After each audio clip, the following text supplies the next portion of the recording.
Jerome Schwartz, and thank you for allowing me to address you today. Management and leadership is all about, from my perspective, everything is, of course, from my perspective, since I'm the one person talking. However, as I go through the outline and give you examples of what's happening, please, this is an interactive function. Think of it as a management by committee.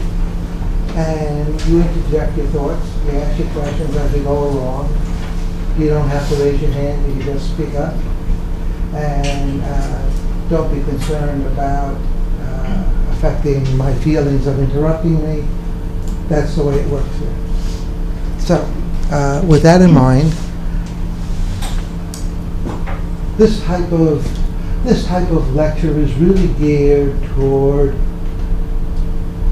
allowing you to understand who you are and where you're going. And in order to do that, you have to have some kind of semblance of order of what you bring to the table, what you do in your lives to further your career. We're talking about professional careers here. We're not talking about any personal agendas. When we talk about professional careers, we want to know, you want to know, what you bring to the table. What sets you aside from your competition? What makes you special? How do you hone that skill set so that you can market yourself to your prospective employer? How do you market that skill set to anybody that is looking for you? And how do you hone that down to a place where you can take a leadership track? Because employers are looking for not just brilliant students, they're looking for leaders. And I want to say that leadership skill, you know leaders when you see them. It's not directed by how much money you're making. It's not directed by your title. You know leaders because people go to leaders to ask questions. So you can have a leader that's a manager, that has a boss, that's a vice president, but you never go to the VP, you go to the manager because that's the person that understands it. There's your leader. It's not a matter of protocol, it's not a matter of bureaucracy of trying to get to the person immediately, your supervisor. You want to go to a leader and you want to be able to understand that so that you become that. So therefore, leadership is a skill set that can be learned, it can be taught, and it must be passed on to others.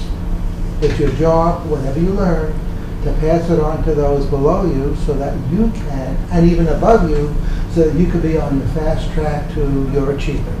And that's what's very important.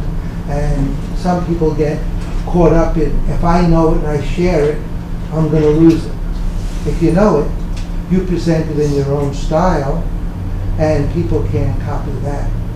No matter how good because you are talented in your own right, somebody else that sees it can emulate it, but they can't do it to your perfection, so it'll set you aside. So don't be concerned about somebody copying what you do. They don't have your skill set to be able to, in quote, mimic it to your ability. So what I like to do is understand, for you to understand what assets you bring to the table. From a very early age, I want to say, I must have been in the 5th grade, I knew exactly what I wanted to do in my career. I wanted business administration. I wanted to be in a corporate environment, and I wanted to run companies. That's what I wanted to do. And I don't know how I knew it, but I knew it in the 5th grade, and I set my eye on that goal throughout my career.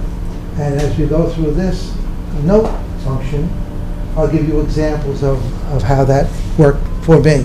Whatever your skill set is, and whatever you're able to market, you have to make sure that others know it. This is not tooting your horn and bragging. It just has to leach itself out and it comes out in a way that others recognize it, and that's a form of leadership. People will come to you because you know stuff.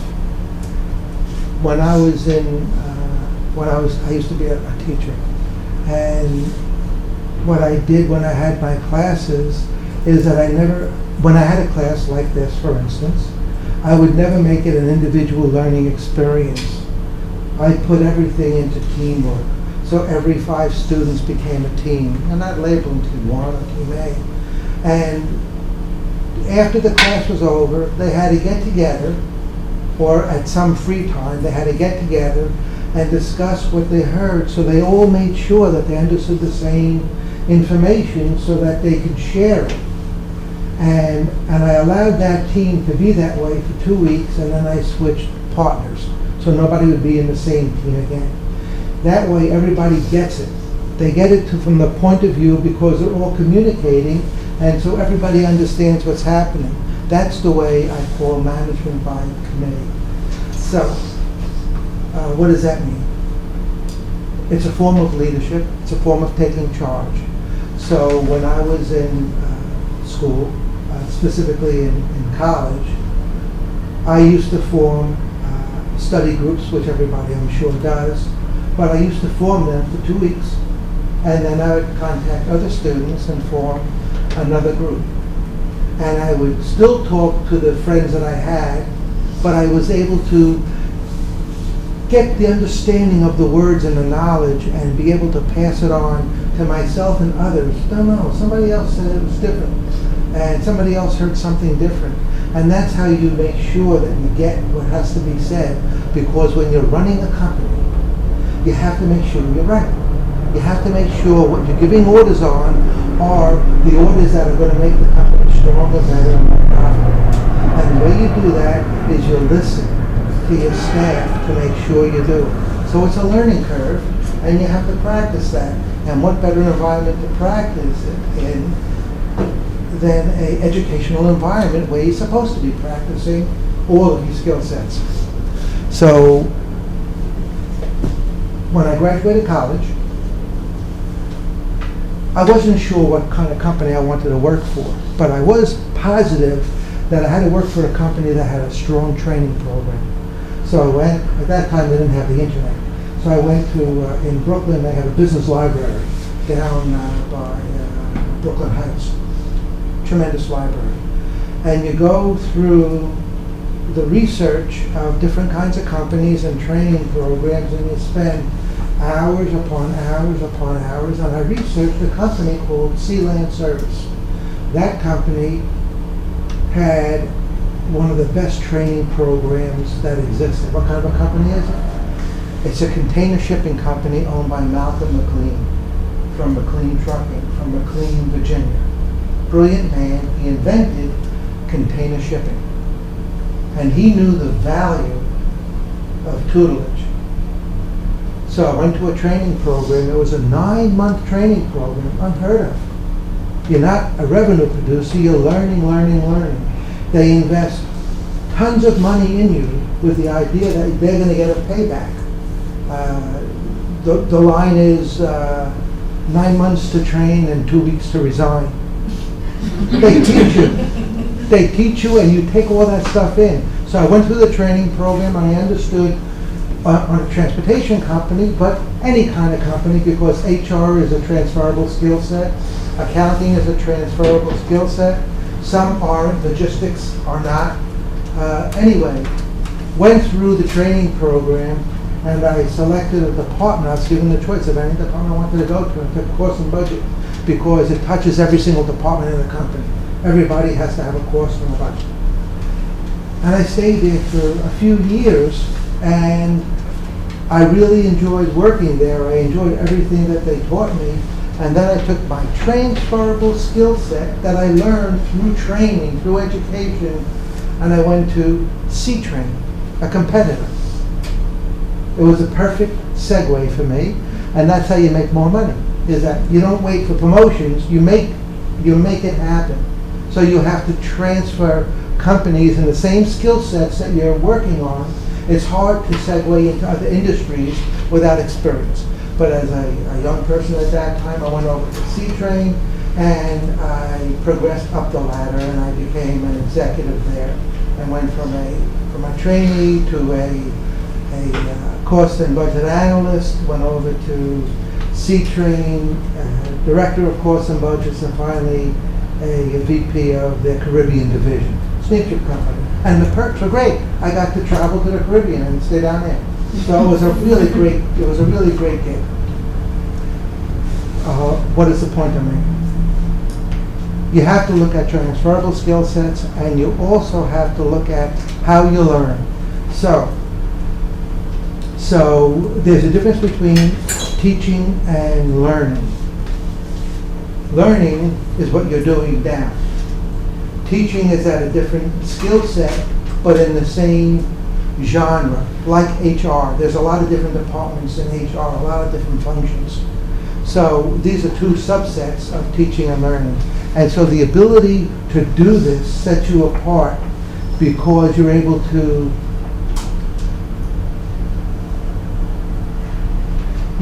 organize your thoughts in your own head and ability to make it all happen. And it benefits the company because you can see things that other people don't see. And again, you're always talking to your colleagues, your workers, and people outside your department because you want to have that kind of a click. You want to be able to get knowledge base any way you can, and you want to be able to share it back. What this does is it creates, if you will, a working lifestyle. There are people that come out of school and take jobs and work at their jobs, and maybe some of you know people that have worked for companies for 20, 30 years. Their longevity is incredible, and they stayed at the same organization, and they progressed, and they went up the ladder, and that's what they did. And maybe some of you know some people that have had multiple types of jobs in multiple types of industry. The people that had multiple types of jobs and multiple types of industries, not because they're being let go, but because they're achieve more and get more money and more recognition because they're able to parlay knowledge from leadership and industries. And so what happened was after I finished with C-Train Lines, I was 29. I decided I'm done working in corporate America. I quit. No one could understand it. Certainly family and friends said, you got to go see a shrink. You have to lie down and talk about this. And I said, no, this is what I'm going to do. And they opened up a importing company of art and artifacts from Southeast Asia.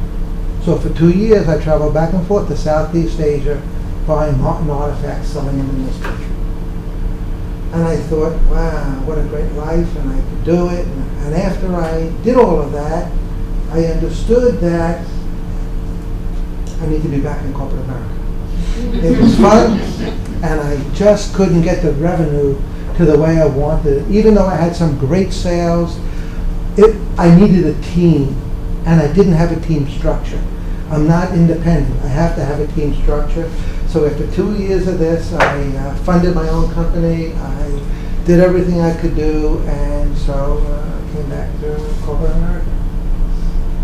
And I didn't know what to do, so what did I do? I opened up a restaurant.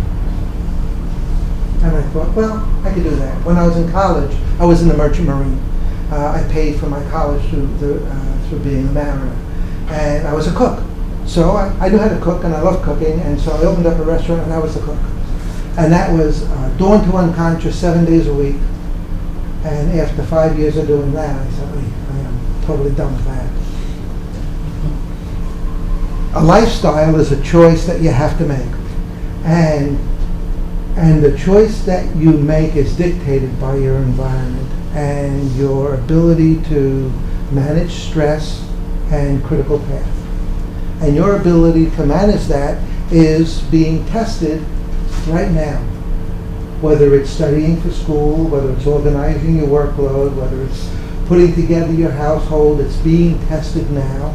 And because it's being done on a, in quote, non-thinking basis, you just get through it and day after day, and there you go. And that's how it happens. But it's a lifestyle that you're living.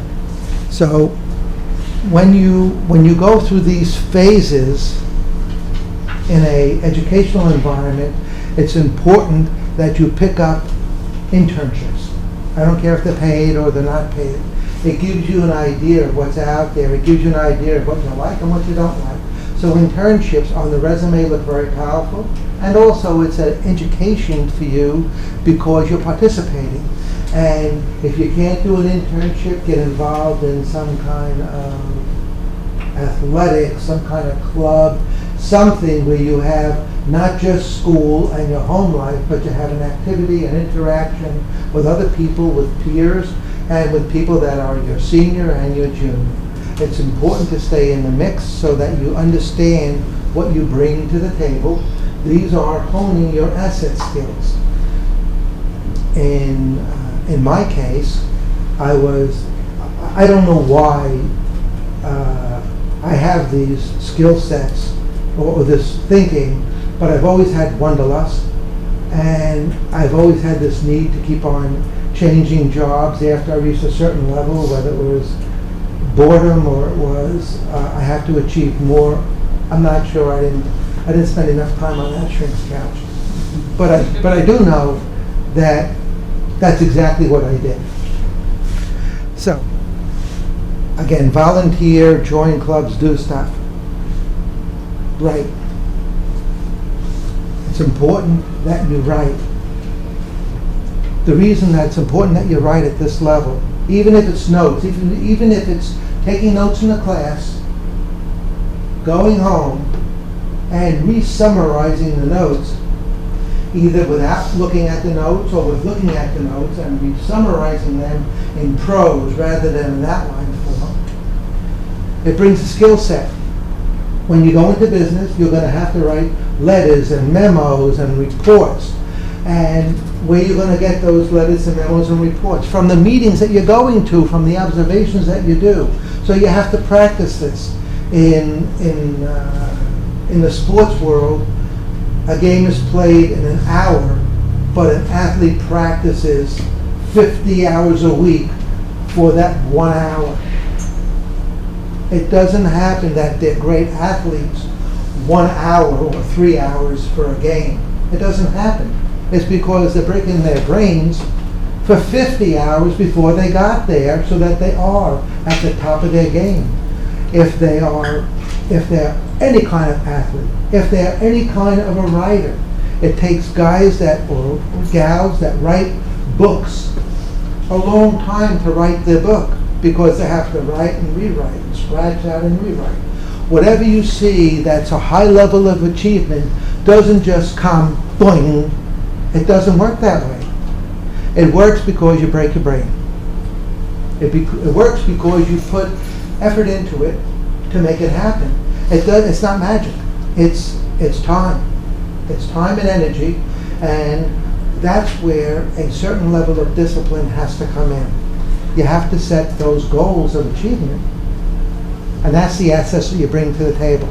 So starting them from this education point and taking it forward is what's really necessary in order to make getting to the riches of corporate America there.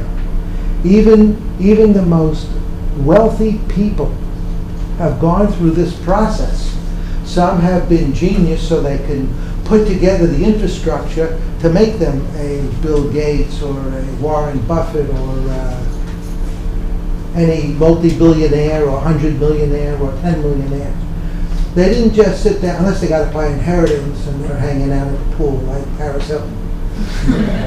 It doesn't happen any other way. Everybody that has achieved has done it, and people think they just did it because they're lucky. They worked at it. If you read biographies of some of these great people, and some of these wealthy people, and some of these people that are even politicians that you don't even like, you can see what they did. You could see their education, their schooling, their jobs, what they put into it, and they were industrious for their own purposes. It doesn't discount not being lazy. It's a lifestyle, it's a focus, and that's what's required to do it. So I say write as much as you can. If you can get involved in writing for publications, even better. I'm a volunteer, of course, at Brooklyn College, and I'm starting something called Busy News. You may have heard some buzz about it. It's a School of Business newsletter for the students, by the students, to the students. I'm looking to recruit for that. I work with Dean Willie Hopkins. Veronica Manilow is our faculty advisor. And I have a group of 9 people on staff already. I have reporters, editors, proofreaders, copywriter, layout design, photographer, cartoonist, and I'm looking to recruit. And what I do with this is that whoever joins, whoever's qualified to join, whoever gets interviewed and gets accepted onto it, it's not just a newsletter. What I'll teach is 9 or 8 years of Anlo's marketing class last semester, and I talked about a presentation. I didn't even make it. Somebody else did it, and I just talked about it, and the people in the marketing club said, how come Schwartz does us something in 45 minutes we never heard in 4 years of college? That's what you gain out of the newsletter. So I'm recruiting for that. I asked every professor to tell their class, send an email, join the newsletter. It's important. It's important because not only is it a writing skill or proofreading or editing or whatever, it gives you a focus. It gives you a management focus. That's what I'm trying to get out of this thing. So writing is important. I wanted to write down the title of this newsletter. What did you say it was? B-I-Z. B-I-Z. Hyphen, small e, hyphen, N-E-W-S. Biz E News. School of Business. The only requirement is that you have to be a Brooklyn College student and either a business major or taking a business course. So somebody that is 100% in biology can join this because they're taking a business course. So then, take a look at career developments. Take a look at your interests. What makes you happy? You got to do things that make you happy. If you do things because you're told to do them and it gives you no happiness, it's hard to succeed. If you can do things that give you happiness and you get a bang for the buck, that's a good deal. And if those interests can be parlayed into economics, even better, but not necessarily, because you can learn even though it doesn't have an economic base. What's important is that you got to go to what makes you happy. Working at anything that doesn't give you happiness is difficult. Being a student, sometimes you're required to take courses that don't make you happy. I understand. That's the way it works. However, you'll get through it, and even though you know what makes you happy, public arenas, private arenas, federal, state, city governments, working for profits, for non-for-profits.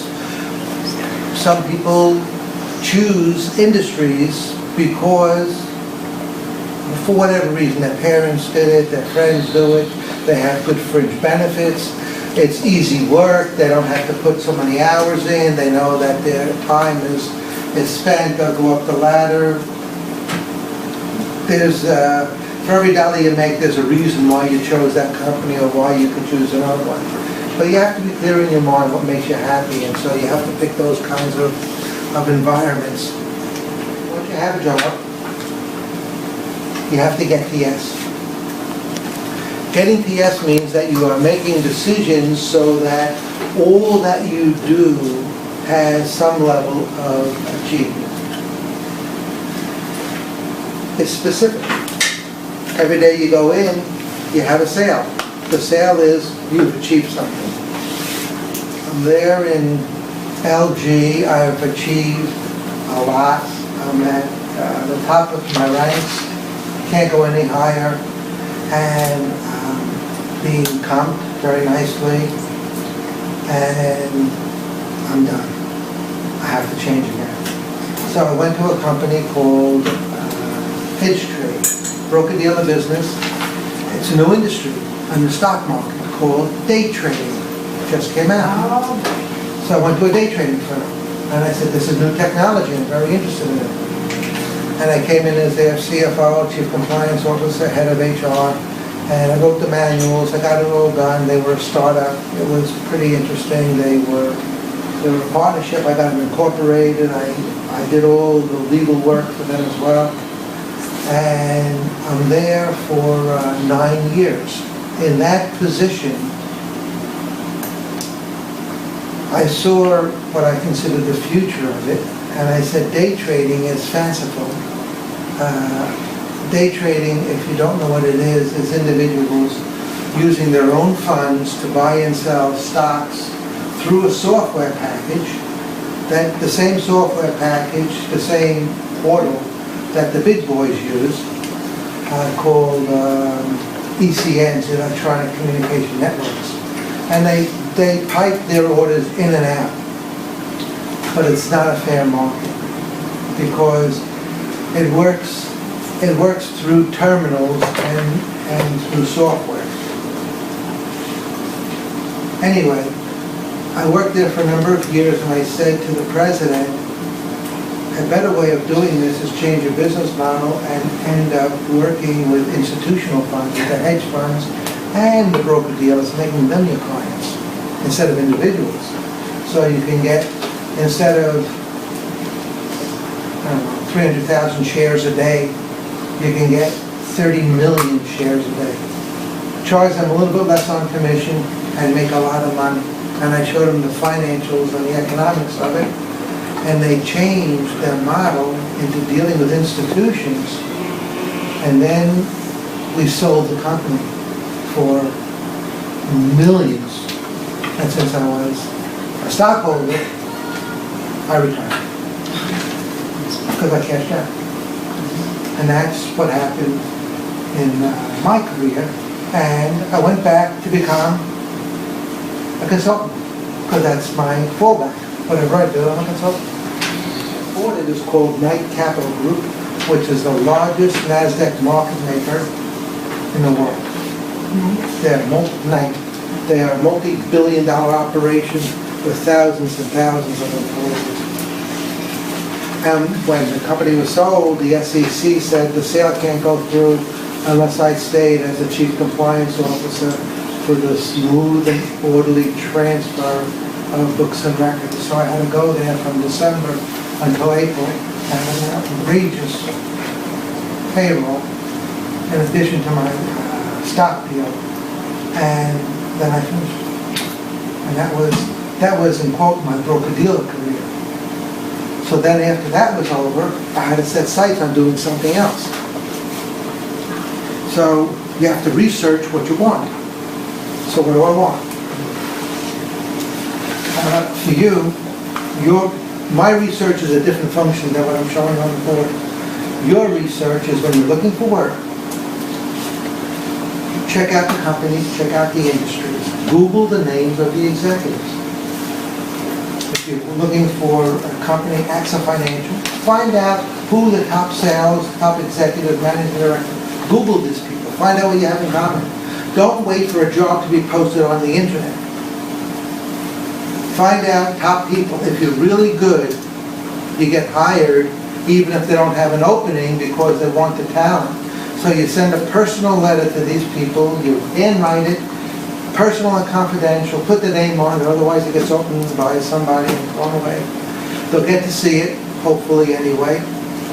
And if you don't get a response in 2 weeks, you send another letter. Getting to yes. You keep on sending letters. Finally, you either are going to be a pain in their ass or you're going to get tired. I don't know what's going to happen first. But something happens. And at some point, you don't set it as a standard, you set it as a goal. So find out what these people are interested in. See if they have any commonality to you. See their background, where they went to school, what their interests are, what their hobbies are. Write a letter saying, I like what you did in your life. I think that you've done some pretty amazing things, and explain yourself so they get to see the person, not just the academics, not just the career. Make it personalized. Let them know that you are not a function. And you never know. I mean, that's what I did. And every place I went to, I either got called or I sent cold letters, and people responded to me. Sometimes it was no. It doesn't make a difference. The fact is, you get responses. In the School of Business newsletter, Busy News, the reporters are looking at interviewing. I said, I want you to interview executives and presidents of firms. I want you to get that experience of talking to top-level managers and top-level executives. And if you can't get to a person that gets paid $7 million a year, it's just not taking cold calls. They have a buffer. I said, I'll walk you through the process of getting to the people. Figure out who you want to talk to, figure out who you want to interview. We'll get them. We'll get them interviewed. When I was in college, I belonged to a club called Society for the Advancement of Management. I was the editor and treasurer. I got Mike Burke, he was the president of the Yankees. I got the head of the Teamsters to come in and talk to the students. Me, talk to me. We had lunches. I got to meet these people because I was able to segue into attracting them to the school so that they would want to meet us and talk to us. And I have vivid remembrances of what they brought to the table. When I met the head of the Teamsters, there was a management group. He said, someday we may be sitting on opposite ends of the negotiation table. It was a great opening line from him. I thought it was great, because here we are, management, we're anti-union by definition. Crazy. There are ways of getting through, so you have to figure it out. So that's what I'm talking about when I say, if you want to come to the newsletter and you're interviewed through the staff, you can have an uptick in learning curve. And it's a very, very strong uptick because you go through processes of doing stuff. Research what you want. Find the executives. Look them up on Google, LinkedIn, and other social media. Understand what it means to talk to these people and get to who they are. And put yourself in their place and figure out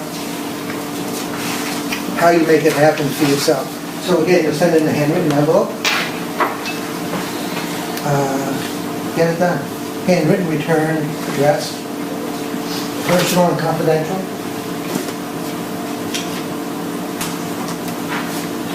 When you research the company, research their Edgar reports. You know what an Edgar report is, anybody? Everybody in business knows what an Edgar report is? It's a financial statement that's put on the SEC for public viewing. It's an SEC filing for any publicly traded company. Read it. If you're interested in the company, understand the financials. Read the balance sheet. Forget about the income statement. Read the balance sheet and the statement of changes, the most important parts. But more important than that is read the notes. The notes tell you everything about a financial statement. The notes are the key. But they don't have to make the notes public. They only have to make them, they don't even have to make them to their shareholders. Read the notes best you can, try and understand it. If you don't understand the notes, go talk to a colleague, find out what this means. Understand it. Figure out how you can parlay that into your letter so that you can show how you're interested in the firm and what it brings. You want to make it a one-page letter, 2 pages at the most. Your resume, you're in college. So a one-page resume is fine. My resume is 4 pages long because I can't put what I did in 1 page. I just can't. However, I don't have to send out resumes anymore, so yes. You have to do research. You have to do research. You have to do research. That's what you do in class. You study, you study, you study. That's what you do. The rule of thumb used to be every hour in class was 2 hours of study. It's no longer that way anymore. The competition is too keen. Every hour in class is 3 to 4 hours of study. That's what it is. If you're carrying 15 credits, you've got to put in 45 hours of study, so you're working 60 hours a week. What do you think executives work? They get into work at 7:30 and they go home at 10 o'clock at night because they're getting paid big bucks. That's what you have to do. That's what you do. You have to put in the time. You don't get it done any other way. And everything else has to, your only job is to get it. And you get it by putting in time. Unless you're so brilliant that you get it or you don't care.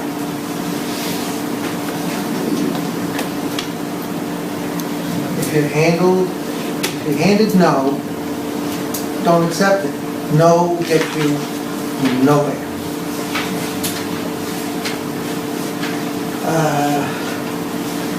If you get a meeting, it's always on their schedule. Whatever your schedule is, it's always on their schedule because they're revenue producers or working. So you have to segregate it around your time, unless they say you pick the time and then you pick the time. Always pick it in the morning if you can.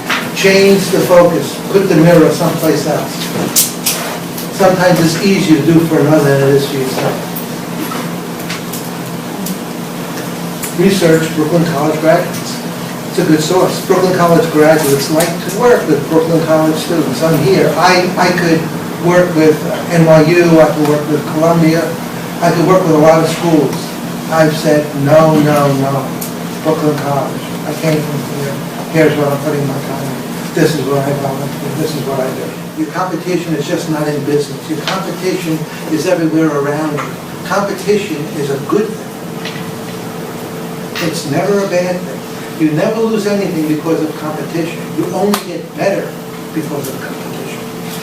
It is the driving force behind achievement.